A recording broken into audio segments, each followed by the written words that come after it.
My fence was my pride and joy, 3 years of sweat, splinters, and late-night YouTube tutorials to build it by hand.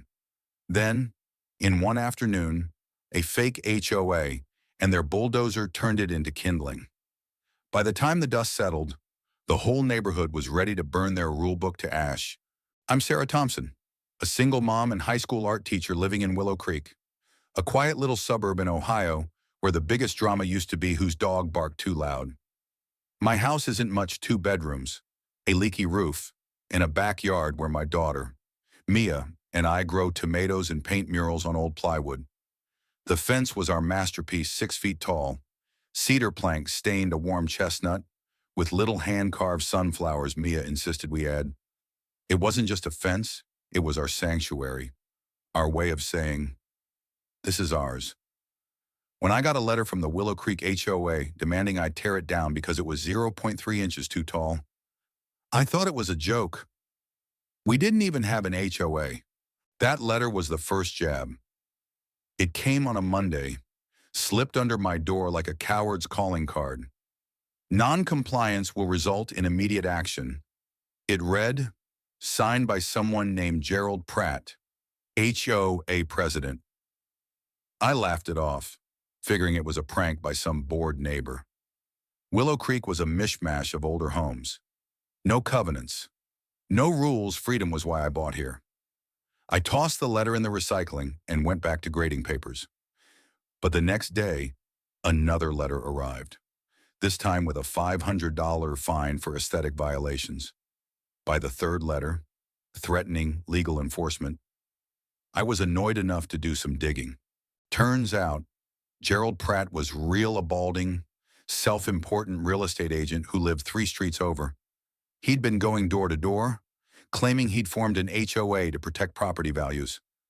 Most folks ignored him, but a few signed up, thinking it'd keep the neighborhood classy. Gerald wasn't just playing HOA president, he was building a tiny empire, complete with yellow-vested goons he called compliance officers.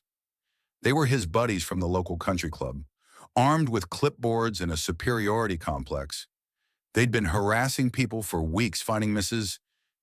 Delgado for her pink flamingo lawn ornaments, bullying Mr. Patel into repainting his mailbox. But me, I wasn't playing their game.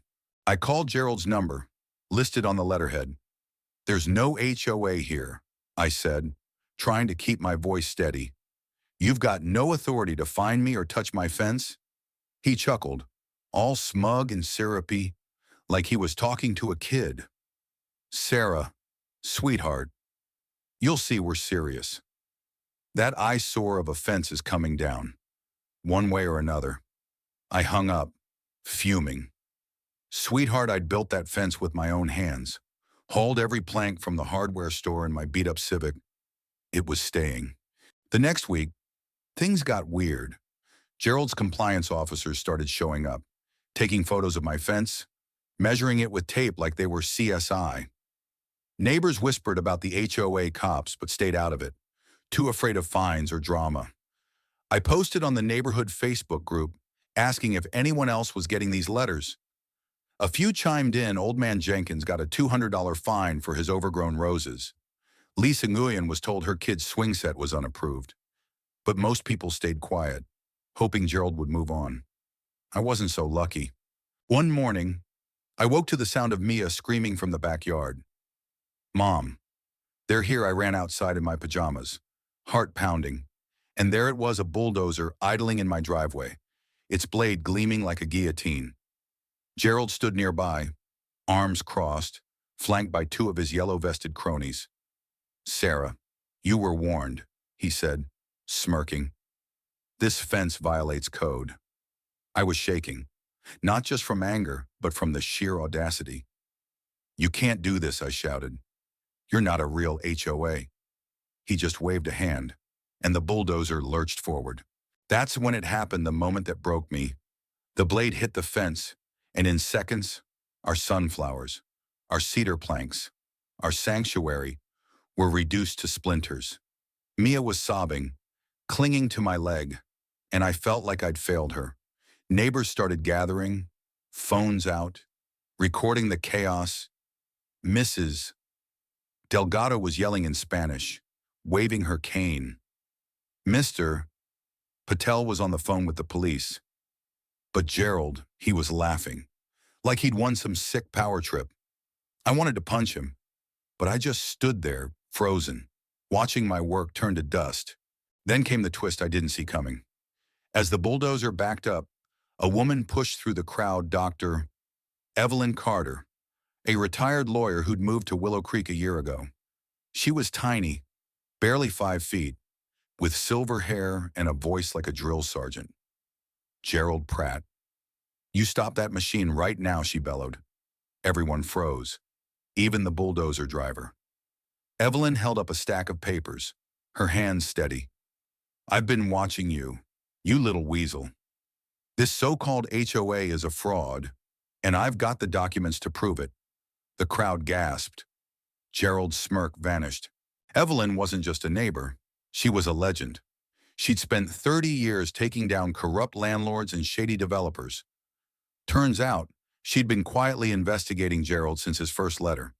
She'd dug up his HOA charter, which was just a Word document he'd printed at Kinko's, and found no legal filings, no county approval, nothing. Gerald wasn't running an HOA, he was running a scam, extorting neighbors to fund his compliance patrols and pocket the fines. Evelyn had already contacted the state attorney general and the local news. "You're done, Pratt," she said, jabbing a finger at him. "And you're rebuilding that fence." The crowd erupted, chanting, "Take it down, not my fence." But Gerald's fake empire. Phones were still recording, and within hours, the videos went viral. Local news picked it up, then national outlets. X was on fire with Urashunkan fake hoacops trending.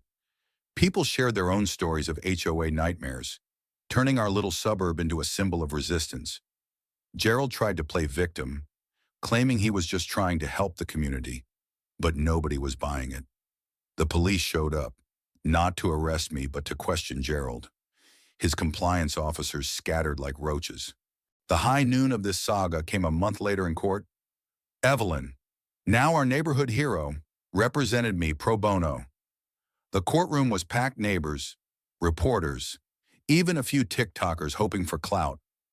Gerald's lawyer tried to argue the fence was a public nuisance, but Evelyn tore him apart, presenting evidence of Gerald's fake HOA, forged documents, and even bank records showing he'd pocketed over $10,000 in fines.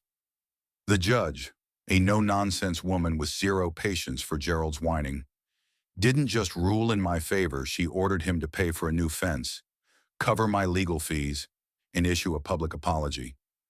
The crowd cheered so loud the bailiff had to bang his gavel. But the real kicker, the judge hit Gerald with a community service sentence, 200 hours rebuilding fences, starting with mine.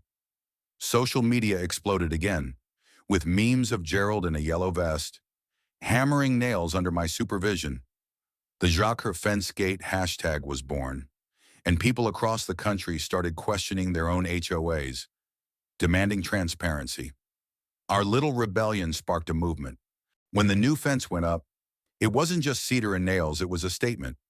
Mia and I carved new sunflowers, and the neighbors helped paint a mural on it. Willow Creek free and proud. Gerald showed up, sulky and sweating, to hammer in the final plank. I didn't gloat, okay, maybe a little, but I handed him a bottle of water and said, "Next time, don't mess with a mom's fence."